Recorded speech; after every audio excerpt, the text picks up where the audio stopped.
اور اکثر وہ مجھ سے چچا کے رویے کی ہی شکایت کرتی کہ چچا انہیں بالکل وقت نہیں دیتے، یہ ان کے ذاتی معاملات تھے جن میں کچھ بھی نہیں کہہ سکتی تھی، اور نہ ہی میری عمر ایسی تھی۔ اب بھی چاچی مجھے بلانے آئی تو مجھے کوفت کا احساس ہونے لگا، مگر اماں کی چاچی سے بڑی بنتی تھی، اس لیے اماں نے مجھے اشارہ کیا کہ جا کر چاچی کے گھر سو جا۔ میں ایک کاندھے پر تکیہ ڈالتے چاچی کے ساتھ نکل پڑا، اور چاچی ہمیشہ کی طرح ہنس کر کہنے لگی، ہمارے تکیوں کی کمی ہے کیا جو تو اپنا تکیہ ساتھ لے کر آتا ہے؟ تیرے چچا تو چلے جاتے ہیں، ان کی جگہ اور تکیہ بھی خالی رہتا ہے، مجھے دوسرے تکیے پر نیند نہیں آتی۔ میں نے بڑے ہی روکھے انداز میں چاچی کو جواب دیا تھا۔ چچی کا گھر پچھلی گلی میں تھا، اسی لیے میں اپنا تکیہ لے کر جاتا تھا تاکہ سکون سے سو سکوں، لیکن چاچی کے گھر میں تو پھر بھی مجھے نیند نہیں آتی تھی، کیونکہ وہاں جو کچھ ہوتا تھا وہ بہت ہی عجیب و غریب تھا۔ چاچی کی دو بیٹیاں جو میری ہی عمر تھی اور جوان ہو رہی تھی، وہ دونوں ایک ہی کمرے میں سوتی تھی، اور ان کے کمرے سے آنے والی آوازیں مجھے سونے نہیں دیتی تھی۔ ان آوازوں کے پیچھے کیا راز تھا مجھے معلوم نہیں تھا، لیکن جس قسم کی وہ آوازیں تھیں میں انہیں سن کر حیران ہوتا تھا۔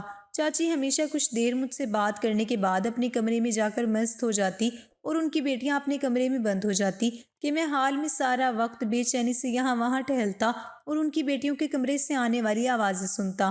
وہ آوازیں کچھ اس طرح کی ہوتی کہ میرے اندر کرنٹ سا دوڑ جاتا، اور میں سوچ میں پڑ جاتا کہ چچی کی دونوں جوان بیٹیاں کمرے میں بند ہو کر رات بھر کیا کرتی ہیں۔ سچ کہوں تو چاچی کے گھر کا ماحول مجھے بالکل بھی پسند نہیں تھا۔ میرے گھر میں اماں اور چھوٹی بہن تھی، لیکن اماں نے کم عمری سے ہی بہن کو شرم و حیا کا سبق سکھایا تھا۔ میری چھوٹی بہن میرے سامنے بھی بغیر دوپٹے کے نہیں آتی تھی، جبکہ چاچی کی بیٹیوں کو دوپٹے کا بھی ہوش نہ ہوتا۔ اگر آدھی رات کو وہ پانی پینے باہر آتی تو بنا دوپٹے کے عجیب و غریب لباس میں چلی آتی۔ ان کے کپڑے دیکھ کر مجھے الجھن سی ہوتی، اور اس پر بھی وہ جھجکنے کی بجائے مجھ سے حال چال پوچھنے بیٹھ جاتی۔ میں خود ہی کترا کر آنکھیں بند کر لیتا جیسے سو رہا ہوں، تاکہ وہ میرے پاس نہ رکے۔ میں جوان ہو رہا تھا، میرے دل میں بھی بہت سارے جذبات تھے، اور چچی کی بیٹیوں کو دیکھ کر میرا دل ڈوبنے لگتا تھا۔ رات کے اندھیرے میں اپنے آپ پر قابو رکھنا اور بھی مشکل لگتا تھا۔ اب بھی میں چاچی کے گھر پہنچا تو چاچی نے چادر اتار کر ایک طرف ڈالی اور میں نے شرم سے نظریں جھکا لی۔ وہ خود ہی جا کر میرے لیے گرم گرم دودھ کا گلاس لے آئی، کہنے لگی، چل یہ پی لے، سردی بہت ہے، اس کے بعد سکون سے سو جانا۔ ویسے تو مجھے چور چکاری کا ڈر نہیں ہے، لیکن تیرے چچا ہمیں اکیلا رہنے کو منع کرتے ہیں، پھر تیرے آنے سے میرا بھی تو ڈر ختم ہو جاتا ہے۔ میں نے چچی کے ہاتھ سے گلاس لیا اور جلدی سے دودھ ختم کر کے چچی کو گلاس پکڑا دیا۔ وہ مسکراتی ہوئی اپنے کمرے میں چلی گئی اور میں نے سکون کا سانس لیا۔ حال میں صوفہ پڑا تھا، میں اسی پر تکیہ ڈال کر سو جایا کرتا تھا۔ چچی نے مجھے کمبل بھی دے دیا تھا، لیکن مجھے لیٹے کچھ ہی دیر ہوئی تھی کہ چچی کی بیٹیوں کے کمرے سے وہی آوازیں آنے شروع ہو گئی تھی۔ سردی کی وجہ سے میں نے پنکھا بند کر رکھا تھا، اسی لیے یہ آوازیں مجھے صاف سنائی دے رہی تھی، اور میں گھبرا کر اٹھ بیٹھا تھا۔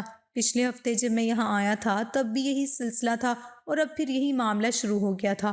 میں نے سر پکڑ لیا اور سوچنے لگا کہ شاید آج کی رات بھی میری جاگتے ہوئے ہی گزرے گی، لیکن میں یہ سمجھنے سے قاصر تھا کہ یہ کیا معاملہ ہے، دو جوان لڑکیاں کمرے میں ایسا کیا کر رہی ہیں، اور پھر میں نے تنگ آ کر ٹہلنا شروع کر دیا۔ ٹہلتے ٹہلتے میں ان لڑکیوں کے دروازے کے قریب پہنچا تو میرے قدم رک گئے۔ اندر سے بہت دھیمی دھیمی آوازیں آ رہی تھی، ایسا لگ رہا تھا جیسے چچا کی دونوں بیٹیاں آپس میں کچھ باتیں کر رہی ہوں۔ کچھ دیر میں نے آوازیں سننے کی کوشش کی، لیکن کچھ خاص بات سمجھ نہ آئی، اور پھر اچانک ہی ایسی آوازیں آنا شروع ہوئی کہ میں گھبرا کر پیچھے ہٹ گیا۔ میں سوچنے لگا کہ اماں کو صاف منع کر دوں گا کہ اب میں ان لوگوں کے گھر نہیں آؤں گا۔ نہ جانے یہاں کیا چکر چل رہا تھا، شاید چاچی نے اپنی بیٹیوں کی تربیت ہی ٹھیک نہیں کی تھی۔ میں جا کر صوفے پر بیٹھا ہی تھا کہ تھوڑی دیر بعد چچی کی بیٹیوں کے کمرے کا دروازہ کھولا اور ان کی بڑی بیٹی ہمنا کمرے سے نکل کر باہر آئی۔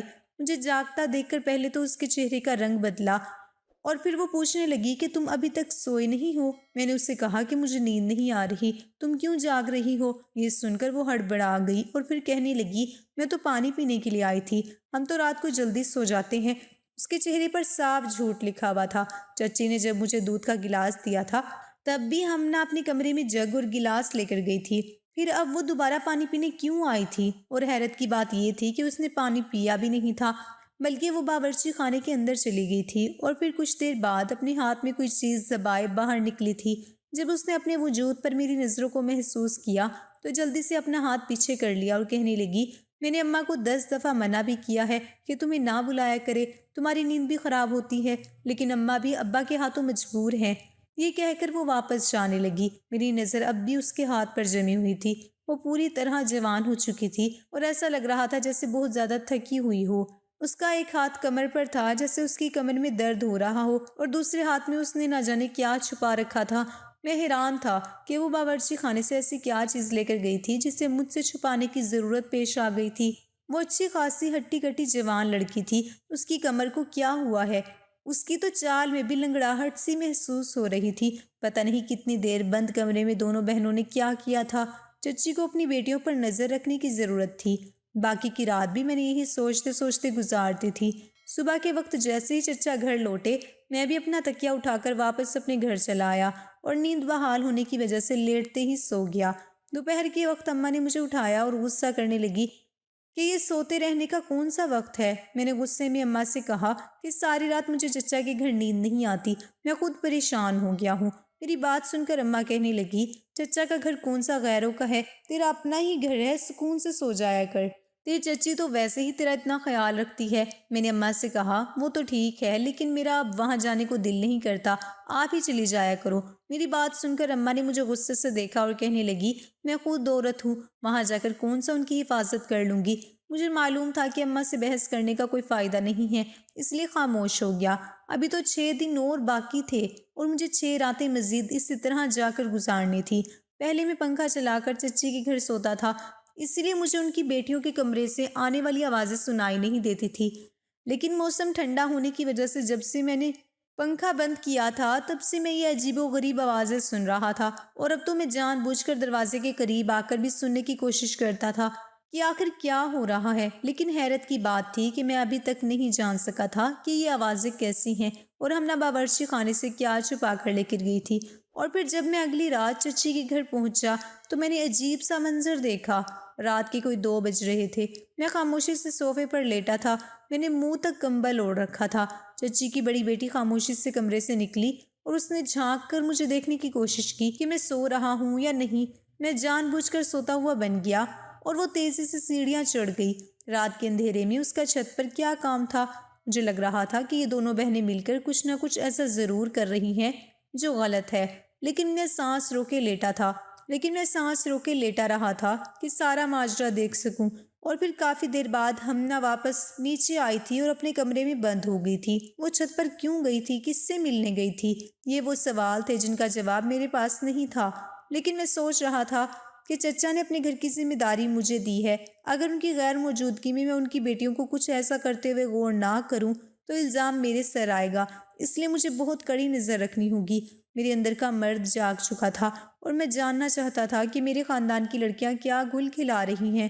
وہ ساری رات ایسے ہی گزر گئی اور پھر جب اگلی رات میں چچا کے گھر گیا اور ہمنا دوبارہ سے سیڑھیاں چڑھ کر چپکے سے چھت پر گئی تو میں بھی دبے پاؤں اس کے پیچھے چھت پر پہنچ گیا، اور جو منظر میں نے وہاں دیکھا وہ دیکھ کر میں کانپ اٹھا۔ میں کافی دیر تک پلر کے پیچھے چھپا خاموشی سے اسے دیکھتا رہا اور اپنے آپ پر قابو پاتا رہا، اور پھر جب میری صبر کی حد پار ہوئی تو میں اس کے سامنے جا کر کھڑا ہو گیا۔ مجھے دیکھتے ہی وہ گھبرا گئی اور ڈر کے مارے اس کا چہرہ زرد پڑ گیا۔ اس نے جلدی سے وہ سامان سمیٹ لیا جو وہ چھت پر لے کر آئی تھی اور غصے سے کہنے لگی کہ تم یہاں کیا کر رہے ہو؟ میں نے اسے بالوں سے پکڑا اور پوچھا، تمہیں شرم نہیں آتی؟ سچ تو یہ تھا کہ میرا دل بے ایمان ہونے لگا تھا۔ ایک جوان لڑکی کو ایسے دیکھ کر میں اپنے جذبات پر سے قابو کھونے لگا تھا، اس لیے میں نے جان بوجھ کر اپنے غصے کو خود پر حاوی کیا اور غصے میں اس سے پوچھا کہ تم آدھی رات کو یہاں کیا کر رہی ہو؟ وہ کہنے لگی، میں جو بھی کر رہی ہوں تم پوچھنے والے کون ہوتے ہو؟ جاؤ اور جا کر اپنا کام کرو۔ میں نے کہا، ٹھیک ہے، میں چچا کو بتا دیتا ہوں کہ تم آدھی رات کو چھت پر کیا حرکتیں کرتی ہو، کس کے لیے کر رہی ہو یہ سب۔ تمہارے کمرے میں آنے والی آوازوں کا مطلب بھی میں سمجھنے لگا ہوں۔ میری بات سن کر وہ میرے قدموں میں گر گئی اور کہنے لگی، تم کچھ بھی نہیں جانتے، اس لیے خدا کے واسطے ابا سے کچھ نہ کہنا۔ اور اس کے بعد اس نے جو کچھ چچی کے بارے میں بتایا وہ سن کر میری روح کانپ اٹھی۔ میں سوچ بھی نہیں سکتا تھا کہ بظاہر اچھی نظر آنے والی چاچی اپنی بیٹیوں کے ساتھ ایسا بھی کچھ کر سکتی ہے۔ جو کچھ بھی ہمنا نے کیا تھا وہ چچی کی وجہ سے کیا تھا، اور یہ سن کر واقعی میرے قدموں تلے زمین نکل گئی تھی۔ ہمنا نے میرے آگے ہاتھ جوڑ لیے اور کہنے لگی کہ تم یہ بات ابا کو مت بتانا ورنہ ہمارے ساتھ بہت برا ہوگا۔ میں اس کی بات مان گیا، لیکن اس سے کہا کہ تم آئندہ ایسی کوئی حرکت نہیں کرو گی، اپنے کمرے میں جاؤ اور اب دوبارہ رات کے وقت کبھی چھت پر نہ آنا۔ وہ فوراً ہی اپنے کمرے کی طرف دوڑ پڑی اور میں سوچنے لگا کہ اس مسئلے کا کیا حل نکالا جائے، لیکن ہمنا کی بات پر یقین کرنا بھی میرے لیے آسان نہیں تھا۔ میں نے کبھی چچی کو اتنا برا نہیں پایا تھا، وہ بے باک ضرور تھی، لیکن کبھی میں نے انہیں ایسی کوئی حرکت کرتے نہیں دیکھا تھا کہ میں فوراً ہمنا کی بات پر اعتبار کر لیتا۔ اسی لیے میرے لیے سچائی جاننا ضروری تھا، جو کچھ ہمنا نے کہا وہ ٹھیک بھی ہے یا نہیں۔ کیا واقعی وہ آدھی رات کو یہ سب حرکتیں چچی کی وجہ سے کر رہی تھی؟ ایسے ہی صبح ہو گئی اور میں اپنے گھر چلا گیا۔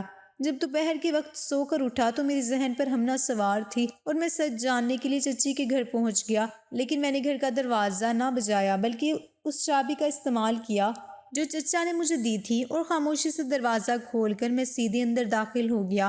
اور جو منظر میں نے دیکھا، اسے دیکھنے کے بعد نہ صرف میرے ہوش اڑ گئے بلکہ مجھے ہمنا کی ہر بات پر یقین آ گیا۔ ہمنا اور اس کی چھوٹی بہن رمشا کی دبی دبی سسکیاں سنائی دے رہی تھی۔ وہ دونوں اپنی آواز کا گلا گھونٹنے کی بھرپور کوشش کر رہی تھی، اور میری چچی ان کے سروں پر کھڑی انہیں اپنے ظلم کا نشانہ بنائے ہوئے تھی۔ چچی کے ہاتھ میں لیٹر تھا اور ان کا جہاں جی چاہتا وہ دونوں بہنوں کو باری باری جلاتی۔ میں ہکا بکا سا یہ منظر دیکھ رہا تھا۔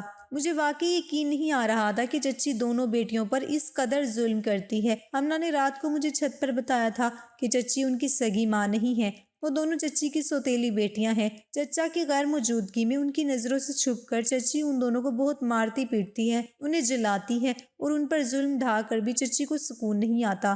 دراصل چچی کے گھر والوں نے ان کی مرضی کے بغیر چچا کے ساتھ رخصت کر دیا تھا، اور جب شادی کی رات شوہر کے ساتھ جب انہیں 2 بیٹیاں بھی تحفے میں ملی تو وہ دونوں کی دشمن بن گئی، اور پھر خدا نے ان کی جھولی میں اولاد بھی نہیں ڈالی، اس لیے انہیں نفسیاتی دورے پڑنے لگے۔ جوان نظر آنے کے لیے وہ تنگ لباس پہنتی، خوب تیار ہوتی اور بے باکی سے ہر کسی کے ساتھ پیش آتی، لیکن دونوں بیٹیوں کو کمرے میں بند رہنے پر مجبور کرتی۔ جو سسکیوں اور آہوں کی آوازیں میں سنتا تھا وہ زخموں کی تکلیف کی وجہ سے تھی۔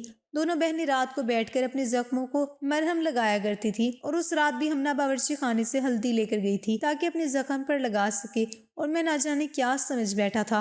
میں تو یہ جانتا ہی نہیں تھا کہ میری چچی دونوں بیٹیوں کی سوتیلی ماں ہے، اس لیے میں یہ سمجھ ہی نہیں سکا کہ وہ دونوں کی ظلم کا شکار ہو رہی ہوں گی۔ تو میں جب ہمنا کے پیچھے چھت پر گیا تو میں نے دیکھا کہ اس نے کچھ کالے جادو کا سامان چھت پر پھیلایا تھا اور خود اس کے درمیان بیٹھی کچھ پڑھائی کرنے کی کوشش کر رہی تھی۔ مجھے لگا کہ شاید وہ کسی لڑکے کے لیے یہ عمل کر رہی ہوگی، لیکن میرے پوچھنے پر اس نے بتایا کہ وہ چچی سے جان چھڑانے کے لیے یہ سب کچھ کر رہی ہے۔ اس کی کسی دوست نے اسے یہ سامان لا کر دیا ہے اور ایک عمل بتایا ہے جس کے ذریعے وہ چچی کے ظلم سے نجات حاصل کر سکتی تھی۔ چچا تو دونوں بیٹیوں کی کوئی بات نہیں سنتے، وہ پوری طرح چاچی کے قابو میں تھے، اس لیے خود کو اس ظلم سے بچانے کے لیے ہمنا نے یہ راستہ اختیار کیا۔ ہمنا نے اپنے جسم پر موجود زخموں کے نشانات بھی مجھے دکھائے تھے، اس لیے میں نے اسے کمرے میں جانے دیا تھا، اور واقعی آج جب میں دوپہر کے وقت چچی کے گھر میں داخل ہوا تو مجھے وہی سب کچھ دیکھنے کو ملا جو ہمنا نے بتایا تھا۔ چچا تو اپنے کمرے میں گہری نیند سو رہے تھے، لیکن چچی دونوں بیٹیوں پر کسی عذاب کی طرح نازل تھی۔ میں اسی وقت چچی کے سامنے آ گیا اور ان سے کہا کہ میں آپ کی سچائی چچا کو بتا دوں گا، اور پھر اس گھر میں آپ کی کوئی حیثیت نہیں رہے گی۔ آپ نے کیسے ان مظلوم لڑکیوں کے ساتھ اتنا ظلم کیا ہے۔ مجھے دیکھ کر چچی کے اوسان خطا ہو گئے، اور پھر وہ اپنا آپ کھو بیٹھی اور چیخ کر کہنے لگی کہ آخر کب تک میں ان دونوں لڑکیوں کا بوجھ اٹھاؤں گی، ان کی وجہ سے میری بھی اولاد نہیں ہوتی۔ پتہ نہیں چچی کے دماغ میں کیا کچھ تھا۔ میں نے چچا کی دونوں بیٹیوں کا ہاتھ پکڑا اور ان دونوں کو ایک ساتھ اپنے گھر لے آیا۔ شام کو چچا جب ان دونوں کو ڈھونڈتے ہوئے ہمارے گھر آئے تو میں نے ساری حقیقت چچا کے آگے بیان کر دی۔ وہ دونوں بھی خوب روئیں، اور چچا کو بھی آخر یقین آ گیا کہ ان کی بیوی ایک اچھی ماں نہیں ہے۔ چچا نے دونوں بیٹیوں کو یقین دلایا کہ اب ان کے ساتھ کچھ برا نہیں ہوگا، اور پھر وہ انہیں اپنے ساتھ واپس لے گئے اور چچی کو دھمکی دی کہ اگر اب انہوں نے کوئی غلطی کی تو چچا انہیں طلاق دے دیں گے۔ چچی کے لیے یہ دھمکی ہی کافی تھی، وہ پوری طرح سدھر گئی، اور یوں ان دونوں بہنوں کی زندگی ٹھیک ہو گئی۔ لیکن کبھی کبھی میں سوچتا ہوں کہ اگر میں رات کو ہمنا کے پیچھے نہ جاتا اور مجھے سچائی نہ پتہ چلتی تو نہ جانے کب تک ہمنا اور اس کی چھوٹی بہن اپنی سوتیلی ماں کے ہاتھوں ظلم سہتی۔ چچا نے آنکھیں بند کر کے اپنی دوسری بیوی پر اعتبار کیا تھا، اور اس اعتبار کی سزا ہمنا اور رمشا نے اٹھائی۔ اس لیے آج کے دور میں کسی بھی رشتے پر اندھا اعتبار نہیں کرنا چاہیے۔ آپ لوگوں کی کیا رائے ہے؟ ماں کے انتقال کے بعد رشتہ داروں نے میرے ابا کی دوسری شادی کروا دی۔ یہ عورت غیر خاندان سے تھی، پرنخوت اور تیز مزاج۔ اس نے گھر میں قدم رکھتے ہی میرے باپ کے راج پات پر قبضہ جما لیا اور ہمیں غصے بھری نظروں سے دیکھنے لگی۔ ان دنوں میں 10 برس کی اور میرا بھائی اختر 6 سال کا تھا۔ ہمارے گھر آنے والی یہ مہرانی بھائی کو کیا ماں کا پیار دیتی، مجھے ہی اسے سنبھالنا تھا۔ جب تک میں باپ کے گھر تھی، معصوم اختر کو نئی ماں کی چیرہ دستیوں سے بچا لیتی تھی۔ کہتے ہیں کہ لڑکیاں امر بیل کی طرح بڑھتی ہیں۔ 6 برس پلک جھپکتے گزر گئے اور میں 16 سال کی ہو گئی۔ تب ابا نے مجھے اپنے کزن کے بیٹے معظم سے بیاہ دیا۔ میں سسرال آ گئی اور خدا کا شکر ادا کیا کہ سوتیلی ماں سے جان چھوٹی۔ اب اختر کی فکر کھائے جاتی تھی۔ سوتیلی ماں دن رات ابا کے کان بھر رہی تھی کہ خام خواہ بیٹے کی تعلیم پر خرچ کرتے رہتے ہو، اسے کھیتی باڑی پر لگاؤ تو کچھ فائدہ بھی ہو۔ شروع میں تو ابا نے بیوی کی باتوں پر کان نہ دھرے، لیکن بل آ کر ان کے بھی کان پک گئے۔ جب اختر 8ویں کا امتحان دے رہا تھا تو انہوں نے اپنی زوجہ محترمہ کے سامنے ہتھیار ڈال دیے۔ ایک روز اختر بخار کی وجہ سے اسکول نہیں گیا۔ ابا شہر گئے ہوئے تھے۔ واپس آئے تو ماں بولی، جب تم شہر سے باہر جاتے ہو تو یہ لڑکا اسکول سے ناغہ کر لیتا ہے، ایسے ہی خاک پڑے گا، اسے پڑھائی سے دلچسپی ہے ہی نہیں۔ ابا نے بیوی کی بات کا یقین کر لیا اور اختر پر بہت غصہ ہوئے۔ اس کے ماتھے کو چھو کر بھی نہیں دیکھا کہ بخار ہے یا نہیں، بس اتنا کہا، تم اب اسکول نہیں جاؤ گے۔ جبکہ ان کے دونوں چھوٹے بیٹے جو دوسری بیوی سے تھے اسکول جاتے تھے۔ تب اختر بولا، ابا دونوں بھائی تو اسکول جاتے ہیں، مجھے بھی پڑھنے دیں۔ اگر آج میری سگی ماں زندہ ہوتی تو کیا آپ مجھے اسکول جانے سے منع کرتے؟ اس پر ابا کو غصہ آ گیا اور انہوں نے اختر کو 2 تھپڑ جڑ دیے کہ میرے سامنے زبان چلاتا ہے، کدھر ہے اس کی کتابیں، گم کرو ان کو۔ اس پر ماں نے کتابیں کنویں میں پھینک دی۔ اس روز میرا بھائی خوب رویا اور بغیر سوچے سمجھے گھر سے نکل گیا۔ ان دنوں اس نے 8ویں پاس کی تھی اور 9ویں کلاس میں گیا تھا۔ سوائے میرے، اختر کا اس دنیا میں اور کوئی نہ تھا۔ وہ میرے پاس آیا اور تمام احوال سنا کر بولا، مجھے اپنے دوست کے پاس کراچی جانا ہے، وہ وہاں ایک مل میں کام کرتا ہے، مجھے بھی نوکری دلوا دے گا۔ میں کراچی میں رہ کر نوکری کروں گا اور پڑھتا بھی رہوں گا۔ میں نے اسے سمجھایا کہ ابھی چند دن تم میرے پاس رک جاؤ، تمہارے بہنوئی یہی تمہارے لیے کوئی بندوبست کر دیں گے، لیکن وہ بولا، نہیں اب مجھے یہاں نہیں رہنے دیں گے، اور میں ماں کے ظلم و ستم سے تنگ آ چکا ہوں۔ ابا بھی وہی زبان بولنے لگے ہیں جو ماں کہتی ہے۔ ایسا کب تک چلے گا؟ یہ نہ ہو کہ میں کسی روز خودکشی کر لوں یا دریا میں چھلانگ لگا دوں۔ اس کے تیور دیکھ کر ڈر گئی۔ اس کے جانے کا غم تو بہت تھا، مگر اب روک بھی نہیں سکتی تھی، لہٰذا کچھ رقم دے دی تاکہ بس کا کرایہ بھر سکے۔ رقم پاس ہوگی تو چند دن کا گزارا کر لے گا، کیا خبر جاتے ہی نوکری نہ ملے۔ رقم لے کر وہ چلا گیا، مگر جلدی میں دوست کا خط اس کی الماری میں رکھا رہ گیا جس میں اس کا پتہ درج تھا۔ وہ لڑکا کبھی بھائی کے ساتھ 7ویں کلاس میں پڑھتا تھا، اس کے بعد ماں باپ کے ساتھ کراچی چلا گیا تھا۔ اختر کراچی کا ٹکٹ خرید کر ریل میں بیٹھ گیا۔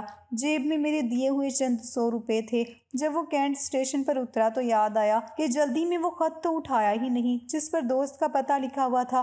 وہ سوچ میں پڑ گیا کہ اب کیا کرے، کہاں جائے، کوئی جان پہچان شہر میں تھی نہیں۔ اتنا یاد تھا کہ دوست نے جو خط بھیجا تھا اس کے لفافے کی بیک سائڈ پر پتے میں ناظم آباد لکھا ہوا تھا، البتہ مکان نمبر وغیرہ ذہن میں نہ رہا۔ ایک ٹیکسی ڈرائیور سے کہا کہ مجھے ناظم آباد جانا ہے۔ راستے میں ٹیکسی ڈرائیور نے باتوں باتوں میں اندازہ لگا لیا کہ یہ لڑکا شہر میں پہلی بار آیا ہے اور اسے کراچی کے راستوں سے واقفیت نہیں ہے۔ اس نے ناظم آباد چورنگی پر ٹیکسی روکی اور کہا، یہاں اتر جاؤ، ناظم آباد آ گیا ہے۔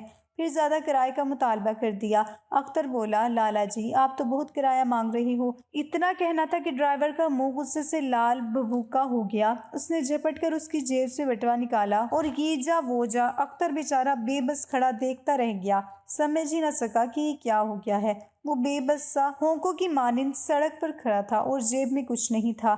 پھر وہ وہیں ایک درخت سے ٹیک لگا کر کھڑا ہو گیا۔ 2 گھنٹے وہ اسی حالت میں کھڑا رہا۔ اچانک ایک سیٹھ والا اس کے پاس آیا اور کہنے لگا، میں جب اپنی گاڑی یہاں کھڑی کر کے گیا تھا تو تم یہاں کھڑے تھے، اب اتنی دیر تک بعد آیا ہوں تو بھی تم یہیں کھڑے ہو، کیا بات ہے؟ اختر نے مختصر اپنا احوال سنا دیا۔ وہ شخص اسے گاڑی میں بٹھا کر اپنے گھر لے آیا، کپڑے دیے، کھانا دیا اور اس کے بعد انٹرویو شروع کر دیا۔ سیٹھ سوال کرتا جاتا، اختر جواب دیتا جاتا تھا۔ آخر کار سیٹھ نے اسے سمجھایا، بیٹا تم ابھی کم عمر ہو، شہر کا تمہیں کوئی تجربہ نہیں ہے اور یہاں کوئی جان پہچان بھی نہیں ہے، بہتر ہے تم میرے پاس رہ جاؤ۔ اس شخص کا نام سیٹھ منان تھا۔ اس کے 4 بیٹے اور 2 بیٹیاں تھیں۔ اختر ان کے پاس رہنے لگا۔ سیٹھ صاحب کا کاروبار اچھا چل رہا تھا۔ روپے پیسے کی کمی نہ تھی۔ میاں بیوی اور بچے صوم و صلات کے پابند تھے۔ انہوں نے میرے بھائی کو چند دن پرکھا اور پھر اپنا لیا۔ وہ ان لوگوں میں خوش رہنے لگا۔ سیٹھ صاحب کا بڑا بیٹا لندن میں تعلیم حاصل کر رہا تھا۔ باقی بچے بھی پڑھ رہے تھے۔ روز صبح سبھی اسکول چلے جاتے تھے۔ تب بھائی کو اپنا وہ وقت یاد آ جاتا جب وہ بھی اسکول جایا کرتا تھا۔ گھر میں اس کا کام بس اتنا تھا کہ ڈرائیور کے ساتھ سبزی منڈی جاتا اور دکان سے جو چیزیں خریدنی ہوتی تھی لے آتا، اور بھی کچھ ہلکا پھلکا سا کام کرتا تھا، مگر وہ یہ نہیں سمجھتا تھا کہ یہ اس کی نوکری ہے۔ گھر والے بھی یہی کہتے تھے کہ تم گھر کے فرد ہو، نوکر نہیں، اس لیے وہ ان سے تنخواہ بھی نہیں مانگتا تھا اور نہ ہی انہوں نے دی۔ وہ 3 سال ان کے ساتھ رہا، ڈرائیونگ بھی سیکھ لی۔ جو ماسٹر بچوں کو ٹیوشن پڑھانے آتا تھا، اختر بھی اس سے پڑھتا تھا۔ اس کی میٹرک کی تیاری ہو گئی تو پرائیویٹ امتحان دے کر میٹرک پاس کر لیا۔ وہ مجھے خط لکھتا تھا کیونکہ جاتے وقت میں نے اس سے وعدہ لیا تھا کہ جہاں بھی رہو مجھے خط لکھتے رہنا تاکہ تمہاری خیریت ملتی رہے، ورنہ مجھے سکون نہ ملے گا۔ ایک روز جب میں بیمار تھی اس سے لکھ دیا کہ میں بیمار ہوں، آ کر مل جاؤ، میں تمہارے لیے بہت اداس ہوں۔ اس نے سیٹھ کو میرا خط دکھایا تو سیٹھ نے اسے نہ صرف چھٹی دے دی بلکہ 3 سال کی تنخواہ جو اچھی خاصی رقم بنتی تھی دے کر اسے کپڑوں کے ایک سوٹ کیس کے ساتھ رخصت کیا۔ گاؤں پہنچتے ہی وہ میرے پاس آیا۔ اب وہ ماشاءاللہ جوان تھا، 1 ماہ کی چھٹی لے کر آیا تھا اور 2 ماہ رہ گیا۔ سیٹھ کے خط آنے لگے کہ بیٹا واپس آ جاؤ، کیوں نہیں آتے، وجہ لکھو۔ ہمارے گاؤں میں ایک شخص بے روزگار لوگوں کو بیرون ملک بھیجتا تھا۔ بھائی نے اس سے بات کی، اس نے مقررہ رقم لے کر اختر کو سعودی عرب بھیج دیا۔ سعودی عرب جانے کے بارے میں سیٹھ اور اس کے گھر والے بے خبر تھے۔ اکثر ان کے خط بھائی کے نام آتے تو میرے شوہر خطوط کو اختر کو بھجوا دیتے تھے۔ اختر ان خطوط کا جواب نہ دیتا کیونکہ اب اسے ان لوگوں سے شرم آتی تھی کہ بغیر بتائے جا کر ان سے دغا کی تھی۔ کچھ عرصے بعد آخر کار ان کو خط لکھ ہی دیا کہ کمانے کی خاطر وہ دیار غیر میں ہے، لیکن اطلاع نہیں دے سکا، اس کے لیے معافی کا خواستگار ہے۔ اس خط کا جواب سیٹھ کے بیٹے کی طرف سے آیا تو اختر کے دل پر قیامت گزر گئی، کیونکہ سیٹھ کا ایک حادثے میں انتقال ہو گیا تھا اور کاروبار پر اس کے پارٹنرز نے قبضہ کر لیا تھا۔ ان کے گھر والے سب اچانک بہت سی مالی پریشانیوں میں گھر گئے تھے۔ اختر نے خط پڑھا تو تڑپ کر رہ گیا۔ اس کو اجنبی شہر میں سہارا دینے والے آج مشکلات کا شکار تھے اور وہ ان سے کوسوں دور تھا، 2 بول تسلی کے بھی نہ دے سکتا تھا۔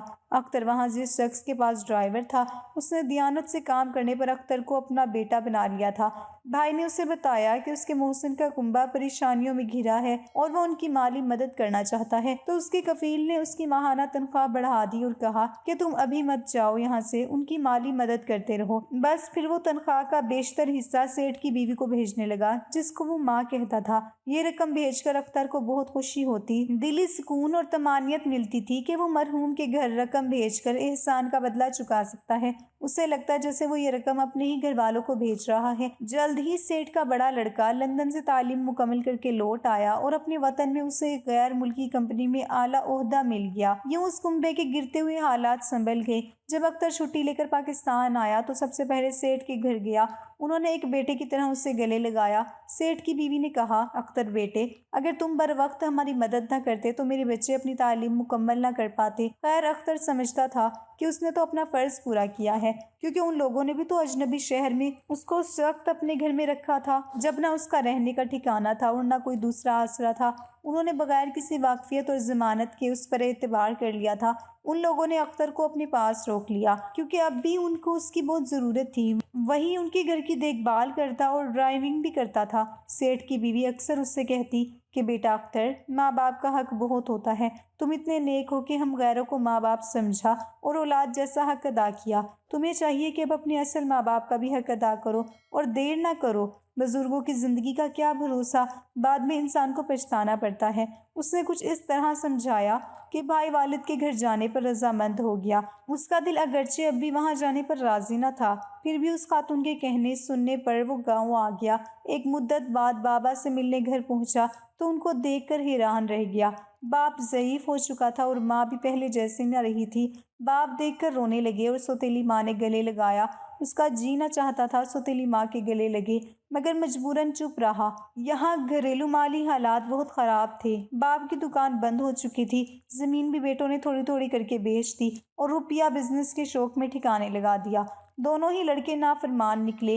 باپ کا یہ حال دیکھ کر اختر کو دوبارہ جہد لوٹنا پڑا۔ اب وہ آدھی سے زیادہ تنخواہ گھر بھجوانے لگا تاکہ ان کے گھریلو اخراجات کے علاوہ باپ کا علاج بھی ہو سکے۔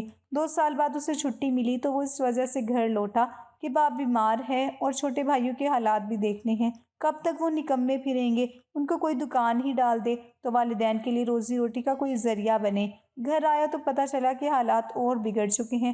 جو جمع پونجی بچائی تھی اس سے دونوں سوتیلے بھائیوں کو دکان لے کر دی اور سامان بھی ڈال دیا۔ 1 ماہ کی چھٹی بڑھا دی اور باپ کا علاج معالجہ کروانے لگا۔ ابا کے گھر کے قریب میری سگی والدہ کی خالہ زاد بہن نسرین رہتی تھی جو ہم سے پیار کرتی تھی۔ تبھی اختر کو ان سے بہت انسیت تھی۔ وہ ان کے گھر جانے لگا۔ ان کی ایک لڑکی ثانیہ جو اس کی ہم عمر تھی وہ اس کو پسند کرنے لگی۔ بھائی کو بھی وہ اچھی لگی اور دونوں نے شادی کا خیال بنا لیا۔ نسرین خالہ نے اپنی بیٹی کا جھکاؤ اختر کی جانب پایا تو سوچا کہ لڑکا برا نہیں، کماؤ ہے اور میرا بھانجا ہے۔ انہوں نے بھائی سے بات کی اور بولی، بیٹے میں پسند کی شادی کے خلاف نہیں ہوں، ہم ایک ہی خاندان سے ہیں، بہتر ہے کہ تم والدین کو لے آؤ اور ثانیہ سے منگنی کر لو تاکہ لوگ باتیں نہ بنائیں۔ بھائی نے گھر میں ماں سے بات کی۔ اس عورت نے اوپری دل سے تو خوشی ظاہر کی لیکن ابا سے جانے کی اس ڈھنگ سے بات کی کہ وہ نسرین خالہ کا نام سن کر آگ بگولا ہو گئے اور اختر کو برا بھلا کہنے لگے کہ آتے ہی محلے میں عشق بازی کرنے لگے۔ اگر شادی ہی کرنی تھی تو ہم سے کہو، میں تمہاری شادی مسعودہ سے کروا دیتا، وہ تمہاری امی کی بھانجی ہے، بس تمہیں اسی سے شادی کرنا ہے، یہی میرا حکم ہے۔ ابا پھر بیوی کی باتوں میں آ گئے تھے۔ اس کے اپنے لڑکے تو نکمے تھے۔ اب لڑائی چھڑ گئی، میں اور بھائی ایک طرف اور ابا ایک طرف، جبکہ ماں نے چپ سادھ رکھی تھی۔ اختر نے مجھ سے مشورہ کیا، بھیا تم اماں اور ابا کو اب رہنے دو، ماں کے اپنے مطلب اور مقاصد ہیں، تم ان کی مالی مدد کرتے رہنا، لیکن شادی تم اپنی پسند سے کرو، مگر ان کے شوہر بغیر ابا امی کے مجھے بیٹی کا ہاتھ نہیں دیں گے۔ فکر مت کرو، تمہارے بہنوئی اور میں تمہارا رشتہ لے کر جائیں گے اور ان کو راضی کر لیں گے۔ میں نے شوہر سے بات کی، انہوں نے کہا میں تمہارے والد کے پاس جاتا ہوں، امید ہے انہیں منا لوں گا۔ وہ گئے بھی، مگر سوتیلی ماں سر سے ایک پل کو نہ ہٹی۔ یوں معظم کھل کر بات نہ کر سکے اور ابا تو نسرین خالہ کا نام سن کر ہی چراغ پا ہو گئے۔ کہنے لگے میں اختر کی شادی اپنی بیوی کی بھانجی سے ہی کروں گا، یہ میرا آخری فیصلہ ہے، اب دوبارہ مجھے سمجھانے مت آنا۔ معظم نے جب یہ احوال دیا تو میں رونے لگی۔ تب انہوں نے کہا کہ میں یہ کر سکتا ہوں کہ ان کی سول میرج کروا دیتا ہوں، تم اس معاملے سے لا تعلق رہنا اور لڑکی نکاح کے بعد والدین کے گھر چلی جائے گی۔ جب تک اختر سعودی عرب سے اس کا ویزا لے کر نہ آ جائے یہ بات اسے راز رکھنی پڑے گی۔ پھر ایسا ہی ہوا، ان کے دوست کی مدد سے ان دونوں کا نکاح ہو گیا۔ اس کے بعد اختر فوراً سعودی عرب روانہ ہو گیا تاکہ وہاں جا کر ضروری قانونی کاغذات بنوا کر بیوی کو بلوا سکے۔ میں مانتی ہوں کہ میں نے اپنی والد کی رضا کے بغیر قدم اٹھایا، بے شک کوئی مجھے نافرمان اور بھائی کو ناخلف کہے، مگر میں نے اپنے بھائی کی خوشی پوری کر کے کچھ برا نہیں کیا۔ میرے بھائی کو زندگی کی خوشیاں مل گئی، تمام عمر میں پہلی بار اسے حقیقی اور دلی خوشی ملی تھی جو اس کا حق تھا۔ ابا کافی مدت اختر سے ناراض رہے مگر بعد میں وہ راضی ہو گئے۔ البتہ سوتیلی ماں کے بارے میں کچھ نہ کہہ سکتی کہ اس کے دل پر کیا گزری۔